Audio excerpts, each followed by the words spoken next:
ಸಿಂಹ ಸಿಂಹ ನರಸಿಂಹ.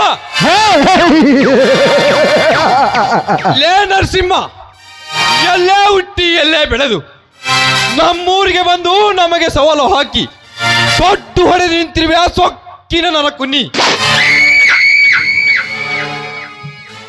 ನೀನು ಸವಾಲು ಹಾಕಿದ ಸೇಡು ತೀರಬೇಕಾದ್ರೆ ಚಂದುಳ್ಳ ಚಲುವೆ ಆದ ಆ ನಿನ್ನ ಹೆಂಡತಿಯ ಶೀಲಹರಣವಾಗಲೇಬೇಕು.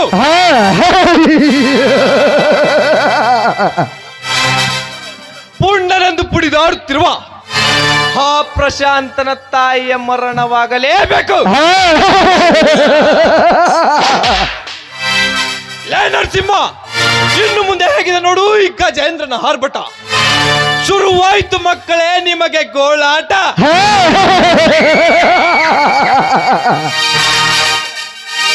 ನಮಗೆ ಎದುರಾಗಿ ನಿಂತವರ ಮನೆತನವನ್ನು ಸರ್ವನಾಶ ಮಾಡುವುದೇ ಈ ಸೇರಿನ ಸರ್ಪ ಗಜೇಂದ್ರನ ಹಠ.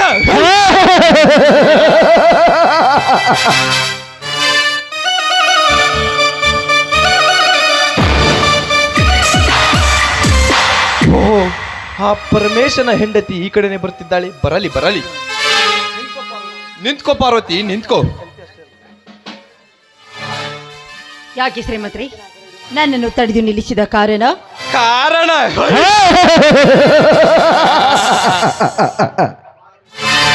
ಪಾರ್ವತಿ, ಹರಳಿದ ತಾವರೆ ಅಂತಿರುವ ಈ ನಿನ್ನ ಸೌಂದರ್ಯ ಆ ಬಡವನ ಗುಡಿಸಿನಲ್ಲಿ ಬಾಡಿ ಹೋದ ಗುಲಾಬಿ ಹೂವಾಗಿದೆ. ನೀನು ನನ್ನ ಮಾತಿಗೆ ಒಪ್ಪಿ ನನ್ನ ಜೊತೆ ಇದ್ದರೆ ವಜ್ರ ವೈಡೂರ್ಯ ಬಂಗಾರ ಎಷ್ಟು ಬೇಕಾದರೂ ಕೇಳು, ಕೊಡುತ್ತೇನೆ. ನನ್ನ ಅರಮನೆಯಲ್ಲಿ ನಿನ್ನನ್ನು ಮಹಾರಾಣಿಯಾಗಿ ಮಾಡುತ್ತೇನೆ. ಆದರೆ ನೀನು ನನ್ನ ಸೂಳೆ ಆಗಿದ್ದರೆ ಸಾಕು.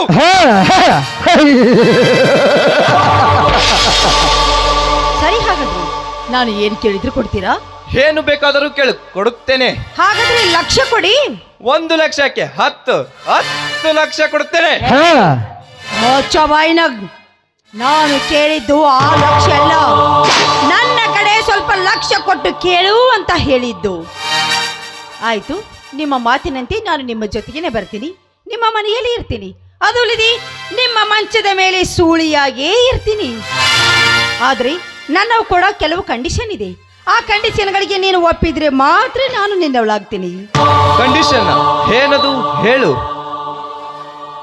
ಸಾವುಕಾರಿ, ನಿಮ್ಮ ಸೂಳೆಯಾಗಿ ನಾನು ನಿಮ್ಮ ಮಂಚದ ಮೇಲೆ ಇರಬೇಕಾದ್ರೆ ಮನೆಯಲ್ಲಿ ನಿಮಗೂ ಕೂಡ ಹೆಂಡತಿ ಇರಬೇಕಲ್ಲ. ಹಾಗಾದ್ರೆ ಆ ನಿನ್ನ ಹೆಂಡತಿಯನ್ನು ಕರೆದುಕೊಂಡು ಬಂದು ನನ್ನ ಗಂಡನ ಮಂಚದ ಮೇಲೆ ಮಲಗಿಸು. ಆಮೇಲೆ ನಾನು ಸೂಳೆಯಾಗಿ ನಿನ್ನ ಪಕ್ಕದಲ್ಲಿ ಬರ್ತೀನಿ.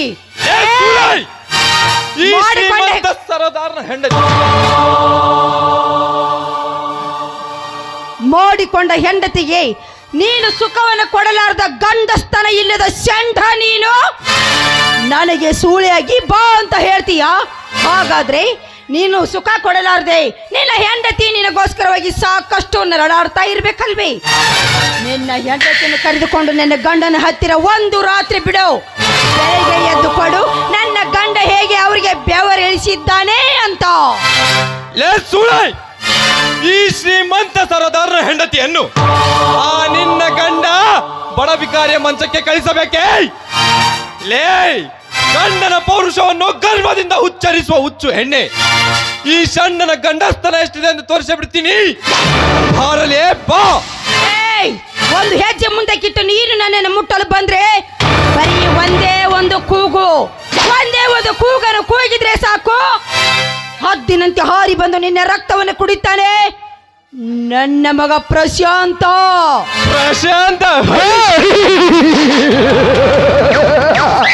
ಪಾರ್ವತಿ, ಈ ನನ್ನ ಕಾರ್ಯದಲ್ಲಿ ಆ ನಿನ್ನ ಮಗ ಅಡ್ಡ ಬಂದರೆ ಅವನ ಮೈ ಚರ್ಮ ಸುಲಿದು ನನ್ನ ಕಾಲಿಗೆ ಚಪ್ಪಲಿ ಮಾಡಿಕೊಳ್ಳದೆ ಬಿಡಲಾರ ಈ ಸರ್ದಾರ ಗಜೇಂದ್ರ. ಚಪ್ಪಲಿ? ಸಾವುಕಾರ, ನೀನು ನನ್ನ ಮಗನ ಮೈ ಚರ್ಮವನ್ನು ಸುಲಿದು ಕಾಲಲ್ಲಿರುವ ಚಪ್ಪಲಿಯನ್ನು ನೀನು ಮಾಡಿಕೊಂಡ್ರೆ ಅದೇ ಚಪ್ಪಲಿಯನ್ನು ತೆಗೆದುಕೊಂಡು ನಿನ್ನ ತಲೆಯ ಮೇಲೆ ಇಟ್ಟು ನನ್ನ ಕೋಲಲ್ಲಿರೋ ಹರಕು ನೆಟ್ಟನ್ನು ನಿನ್ನ ಕೊರಳಿಗೆ ಸರವನ್ನಾಗಿ ಮಾಡದಿದ್ರೆ ನನ್ನ ಮಗ ಪ್ರಶಾಂತ ಗಂಡುಗಳಿಗೆ ಗಂಡು ವೀರನೇ ಅಲ್ಲ. ಗಂಡೂಲಿ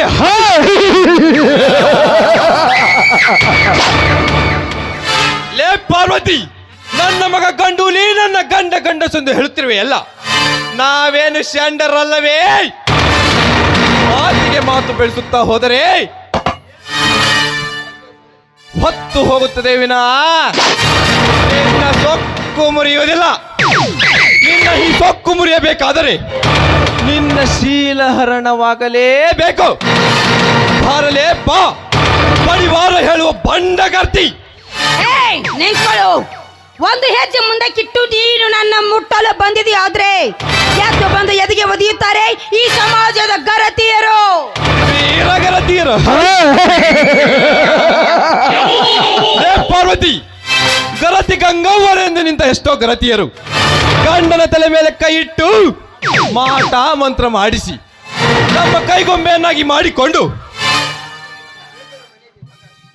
ಮಿಂಡ ಮನೆಗೆ ಬಂದಾಗ ಗಂಡನಿಗೆ ಹೊರಗೆ ಹೋಗು ಎಂದ ತಕ್ಷಣ ಹೊರಗೆ ಹೋಗುವಂತೆ ಮಾಡ್ತಿರಲೇ ನಿಮ್ಮಂತ ಎಷ್ಟೋ ವೀರಗರತಿ. ಮಿಂಡನ ಜೊತೆ ಚಕ್ಕಂದ ಹಾಡುವಾಗ ಯಾರಾದರೂ ಬಂದರೆ ಮಿಂಡನನ್ನು ಮಂಚದ ಕೆಳಗೆ ಮುಚ್ಚಿಟ್ಟಿದ್ದಾರಲೇ ನಿಮ್ಮಂತ ಎಷ್ಟೋ ವೀರಗರತಿಯರು. ಮಿಂಡನ ಜೊತೆ ಮೈ ಬಿಸಿ ಮಾಡಿಕೊಳ್ಳುವಾಗ ಗಂಡ ಬಂದರೆ ಮರ್ಯಾದೆ ಹೋಗುತ್ತದೆಂದು ಗಂಡನನ್ನು ಸಾಯಿಸಿ ಹಿತ್ತಲದಲ್ಲಿ ಹೂತಾಕಿದ್ದಾರಲೇ ನಿಮ್ಮಂತ ಎಷ್ಟೋ ವೀರಗರತಿಯರು. ನಮ್ಮ ನಾರಿಯರಿಗೆ ಆಸರೆಯಾಗಲೆಂದು ಸರ್ಕಾರದವರು ಉಚಿತ ಪ್ರಯಾಣ ನಿರ್ಮಾಣ ಮಾಡಿದರೆ ಆಧಾರ್ ಕಾರ್ಡ್ ತೆಗೆದುಕೊಂಡು ಪ್ರವಾಸಕ್ಕೆ ಹೋಗುತ್ತೇನೆಂದು ಸುಳ್ಳು ಹೇಳಿ ತನಗೆ ಬೇಕಾದ ಮಿಂಡನ ಜೊತೆ ವಾರಾನುಗಟ್ಟಲೆ ಲಾಡ್ಜಿನಲ್ಲಿ ಬಿದ್ದು ಹೊರಳಾಡಿ ಬರ್ತಿದ್ದಾರಲೇ ನಿಮ್ಮಂತ ಎಷ್ಟೋ ವೀರಗರತಿಯರು.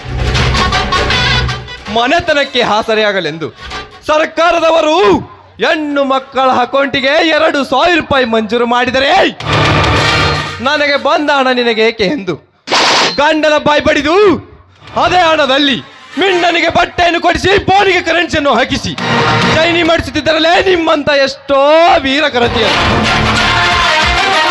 ನಿಮ್ಮಂತ ಗರತಿಯರ ಚರಿತ್ರೆ ಬರೆಯುತ್ತಾ ಹೋದರೆ ಪುರಾಣಗಳ ಪುಟಗಳೇ ಸಾಲುವುದಿಲ್ಲ. ಅದನ್ನು ಹೇಳಲು ನನಗೂ ಸಹನೆ ಇಲ್ಲ. ಲೇ ಪಾರ್ವತಿ, ನಿನ್ನ ಸೀರೆಯನ್ನು ಬಿಚ್ಚಿ ನಿನ್ನ ದೇಹವನ್ನು ಅಳತೆ ಮಾಡಿ ಬಿಡ್ತೀನಿ. ಬಾರಲೇ ಬಾ, ಕಣ್ಣು ಕುಕ್ಕುವ ಕನ್ಯಾಮಣಿ. ಮುಚ್ಚೋ ಬಾಯ್ನು. ಹೆಚ್ಚಿಗೆ ಮಾತಾಡಿ ಒಂದು ಹೆಜ್ಜೆ ಮುಂದಿಟ್ಟಿದೆ ಆದ್ರೆ ಮೆಟ್ಟ ಹಿರಿತೀನಿ. ನನ್ನ ಸಮಾಜದ ಗರತಿಯರ ಬಗ್ಗೆ ಇಷ್ಟೊಂದು ಕೇವಲವಾಗಿ ನೀನು ಮಾತಾಡ್ತಿರ್ಬೇಕಾದ್ರೆ ನಿನ್ನ ತಾಯಿ ಕೂಡ ಒಂದು ಹೆಣ್ಣು. ಈ ರೀತಿ ಮಾತಾಡಬೇಕಾದ್ರೆ ನಿನ್ನ ತಾಯಿ ಆಧಾರ ಮಾಡಿ ನಿನ್ನನ್ನು ಹೆತ್ತಿರಬಹುದು. ನಿನ್ನ ತಾಯಿ ಒಬ್ಬಳು ಸೂಳೆ. ಲೇ ಪಾರ್ವತಿ, ನನ್ನ ತಾಯಿ ಬಗ್ಗೆ ಕೆಟ್ಟದಾಗಿ ಮಾತಾಡಿದ್ಯಾ ಬಂಡ ಸುಳ್ಳೆ. ನಿನ್ನನ್ನು ಹಾಗೆ ಬಿಟ್ಟರೆ ನನ್ನ ಸೇಡು ತಿರುವುದಿಲ್ಲ. ಬಾರಲೇ ಬಾ.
ಪ್ರೀತಿಯಿಂದ ಬಂದವರ ಪಾಲಿಗೆ ಹೊಳೆಯುವ ಚಂದ್ರ ನಾನೇ ಗರತಿ ಗಂಗವ್ವನೆಂದು ಗರ್ವದಿಂದ ಹಾರಾಡಿದವರ ಪಾಲಿಗೆ ಅವರ ಶೀಲವನ್ನು ರಣಹದ್ದಿನಾಗೆ ಕುಕ್ಕಿ ಕುಕ್ಕಿ ತಿನ್ನುವ ಗರ್ವದ ಗಜೇಂದ್ರ.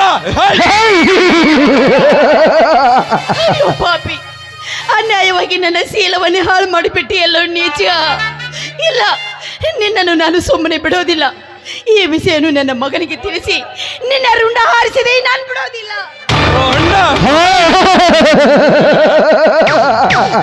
ಪಾರ್ವತಿ, ನೀನು ಬದುಕಿದ್ದರೆ ತಾನೇ ನನ್ನ ರುಂಡವನ್ನು ತೆಗೆಸುವುದು. ಮುಗಿತಲೇ ನಿನ್ನ ಕತೆ.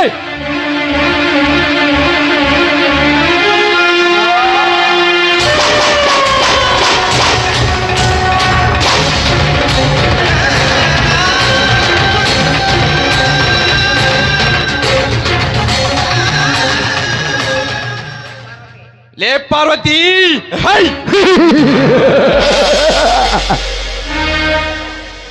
ಪ್ರಥಮ ಪ್ರವೇಶದಲ್ಲಿ ನಾನಿಟ್ಟ ಸೇಡು ಸಫಲವಾಯಿತು.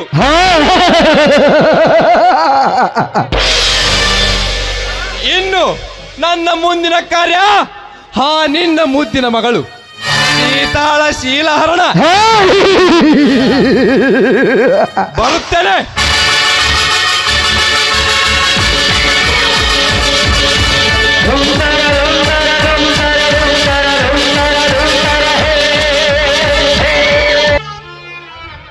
ಇದೇನಿದು? ಹೊತ್ತು ಇಷ್ಟೊತ್ತಾದರೂ ನನ್ನ ತಾಯಿ ಊಟದ ಬೂತಿ ತೆಗೆದುಕೊಂಡು ಬರ್ತೀನಿ ಅಂತ ಹೇಳಿದ್ದು. ಆದರೆ ಹೋಟೆಲ್ನಡೆ ತುಂಬ ಹಸಿತಾ ಇದೆ. ನನ್ನ ತಾಯಿ ನೋಡಿದ್ರೆ ಇನ್ನೂ ಬರ್ಲೇನೋ ಇಲ್ವಲ್ಲ. ಮನೆಯಲ್ಲಿ ಏನು ಕೆಲಸ ಮಾಡ್ಕೊಳ್ತು ಕೂಳ್ತಾಳೋ ಏನೋ. ಇನ್ನೊಂದು ಸ್ವಲ್ಪ ಹೊತ್ತು ಕಾದು ನೋಡಿದ್ರೆ ಆಯಿತು.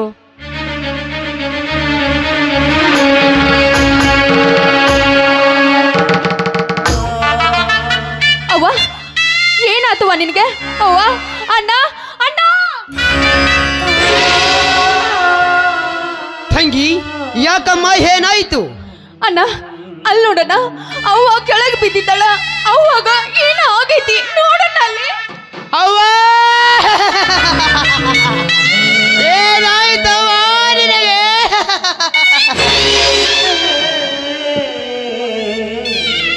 ಪಾರ್ವತಿ, ಏನಾಯ್ತು ಪಾರ್ವತಿ, ಏನಾಯ್ತು? ಮಾತನಾಡು ಪಾರ್ವತಿ, ಹೇಗೆ ಮುನಿದು ಮಲಗಿರುವೆ? ಮಾತನಾಡು ಪಾರ್ವತಿ, ಮಾತನಾಡು.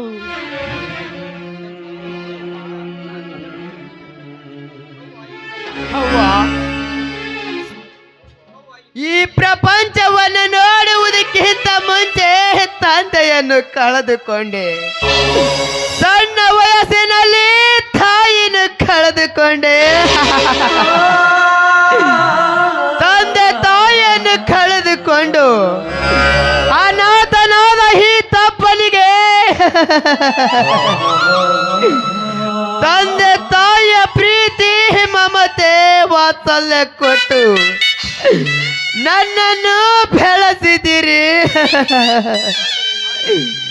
ಆದರೆ ಈ ರೀತಿ ನನ್ನಿಂದ ದೂರವಾಗಿ ಮತ್ತೆ ನನ್ನನ್ನು ಅನಾಥನಾಗಿ ಮಾಡಬೇಡವಾ, ಮಾಡಬೇಡ. ಪಾರ್ವತಿ, ಸಂತೋಷದ ಸಾಗರದಲ್ಲಿ ತೇಲುವ ಈ ನಮ್ಮ ಸಂಸಾರದ ಮೇಲೆ ಮತ್ತೆ ಯಾವ ವಿಧಿಯ ಕಣ್ಣು ಬಿತ್ತು? ಒಂದು ಕಡೆ ನೋಡಿದರೆ ನೆರೆಹಾವಳಿಗೆ ತುತ್ತಾಗಿ ನನ್ನ ಅರ್ಧ ಜೀವವೇ ಹೋಗಿತ್ತು. ಇನ್ನೊಂದು ಕಡೆ ಸಾಲದ ಸರಪಳಿಯಲ್ಲಿ ಸಿಕ್ಕು ನನ್ನ ಜೀವವೇ ಗೋಳಾಡಿ ಹೋಗಿತ್ತು. ಹೀಗಿದ್ದ ಮೇಲೆ ಈ ಬಡವನ ಬಾಳು ಕಣ್ಣೀರಿನ ಗೋಳಾಗಿತ್ತು ಪಾರ್ವತಿ, ಕಣ್ಣೀರಿನ ಗೋಳಾಗಿತ್ತು. ಇಷ್ಟಾದ ಮೇಲೆ ಈ ಬಡವನ ಬಾಳಿಗೆ ಮತ್ತೊಂದು ಬರಸಿಡಿಲು ಬಡಿತೆ. ಈ ನನ್ನ ಬಹಳ ಸಂಗಾರ್ತಿಯನ್ನು ಕಳೆದುಕೊಂಡು ಬದುಕಿದ್ದು ಸತ್ತಂತೆ, ಈ ನನ್ನ ಜೀವ ಬದುಕಿದ್ದು ಸತ್ತಂತೆ.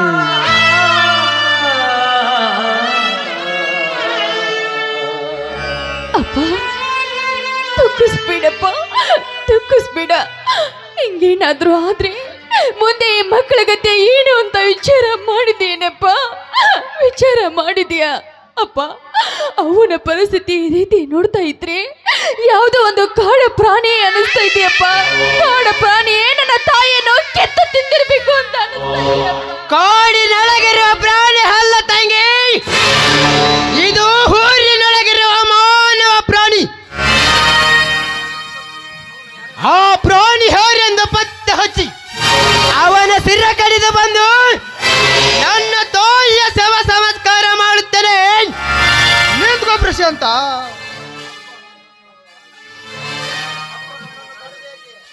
ಅಪ್ಪ, ನನ್ನನ್ನು ತಡೆದು ರಣಹೇಡಿಯನ್ನಾಗಿ ಮಾಡಬೇಡ. ನನ್ನ ತಾಯಿಯಂತ ಇದೇ ರೀತಿ ಅದು ಎಷ್ಟು ತಾಯಿಯರ ಮಾನ ಪ್ರಾಣ ಈ ಬೀದಿಯಲ್ಲಿ ಹೋದರೂ ಕೂಡ ಅಂತ ಹೆಣ್ಣಿಗೆ ಈ ಸಮಾಜದಲ್ಲಿ ನ್ಯಾಯನೇ ಸಿಕ್ಕಿಲ್ಲ. ಯಾಕೆ ಗೊತ್ತೇ? ದೊಡ್ಡ ದೊಡ್ಡ ಅಧಿಕಾರಿಗಳು ಬಿಳಿಯ ಬಟ್ಟೆಯನ್ನು ತೊಟ್ಟು ಜನರ ಕಣ್ಣಿಗೆ ನಾನು ನಿಷ್ಠಾವಂತ ಅಧಿಕಾರಿ ಎನ್ನುವಂತೆ ನಟನೆ ಮಾಡಿ ದಿನಕ್ಕೊಂದು ನಮ್ಮಂತ ಬಡವರ ಮನೆ ಮರಿದು ಬದುಕುತ್ತಿದ್ದಾರೆ ಅಂತ ಕೆಟ್ಟ ಹೋದರಿಗಿದ್ದೆ ನನ್ನ ಮಕ್ಕಳು. ಇಷ್ಟೇ ಯಾಕೆ, ಲಂಚ ಕೊಟ್ಟರೆ ಸಾಕು ಮಾಡಿಕೊಂಡ ಮಡದಿಯನ್ನೇ ಮತ್ತೊಬ್ಬರ ಮಂಚಕ್ಕೆ ಹತ್ತಿಸುವ ಲಂಚಕೋರರ ತುಂಬಿರುವ ಇಂಥ ಲಜ್ಜೆಗೆಟ್ಟ ಸರ್ಕಾರ ನಾನು ಮೆಟ್ಟ ಬಿಟ್ಟ ಹೆಡಗಾಲು ಚಪ್ಪರಿಗೆ ಸಮಾನ. ಅಪ್ಪ, ನನ್ನ ತಾಯಿಯ ಕೊಂದ ಆ ಕುಲಘಾತಕನ ಕತ್ತು ಕರೆಯುವವರೆಗೂ ನನ್ನ ಹೆಂತರಾಳದಲ್ಲಿ ಹುರಿಯುತ್ತಿರುವ ಬೆಂಕಿ ಹಾರೋದಲ್ಲಪ್ಪ, ಹಾರೋದಲ್ಲ. ಅಣ್ಣ ಅಣ್ಣ, ಬೇಡಣ್ಣ, ಬೇಡ. ನೋಡಣ್ಣ, ಒಂದು ಹೆಜ್ಜೆ ಮುಂದಿಟ್ಟಿದ್ದೆ ಆದ್ರೆ ನಿನಗೆ ಈ ತಂಗಿಯ ಮೇಲೆ ಆನೆ ಆಗಿದೆ ಅಣ್ಣ. ತಂಗಿ ತಂಗಿ ತಂಗಿ, ಆಣೆ ಇಟ್ಟು ಹೀನನ ಅಣ್ಣನನ್ನು ಬಂಧಿಸಬೇಡಮ್ಮ, ಬಂಧಿಸಬೇಡ.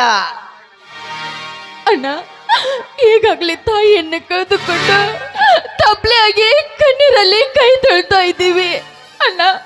ಆ ಘಾತಕರ ಜೋಡಿ ನೀನೇನಾದ್ರೂ ಹೊಡೆದಾಡಕ್ ಹೋದ್ರೆ, ನಿನಗೇನಾದ್ರೂ ಹೆಚ್ಚು ಕಮ್ಮಿ ಆದ್ರೆ ನನಗೆ ತಡ್ಕೊಳ್ಳೋ ಶಕ್ತಿ ಇಲ್ಲಣ್ಣ, ತಡ್ಕೊಳ್ಳೋ ಶಕ್ತಿ ಇಲ್ಲ. ಹೌದು ಪ್ರಶಾಂತ, ನಿನ್ನ ತಂಗಿ ಹೇಳುವ ಮಾತಿನಲ್ಲಿ ಸತ್ಯವಿದೆಯಪ್ಪ. ಈಗಾಗಲೇ ನಮ್ಮ ವೇಳೆ ಸರಿಯಾಗಿಲ್ಲ. ಈ ಸಮಯದಲ್ಲಿ ನಾವೇನಾದರೂ ಮಾಡಲು ಹೋದರೆ ನಮಗೆ ಒಳ್ಳೆಯದಾಗುವುದಿಲ್ಲ ಪ್ರಶಾಂತ, ಒಳ್ಳೆಯದಾಗುವುದಿಲ್ಲ. ಮೊದಲು ನಿನ್ನ ತಾಯಿಯ ಅಂತ್ಯಕ್ರಿಯೆ ಮಾಡೋಣ. ಸಮಯ ಬಂದಾಗ ನೋಡಿದ್ರಾಯ್ತು ಪ್ರಶಾಂತ, ಸಮಯ ಬಂದಾಗ ನೋಡಿದ್ರಾಯ್ತು.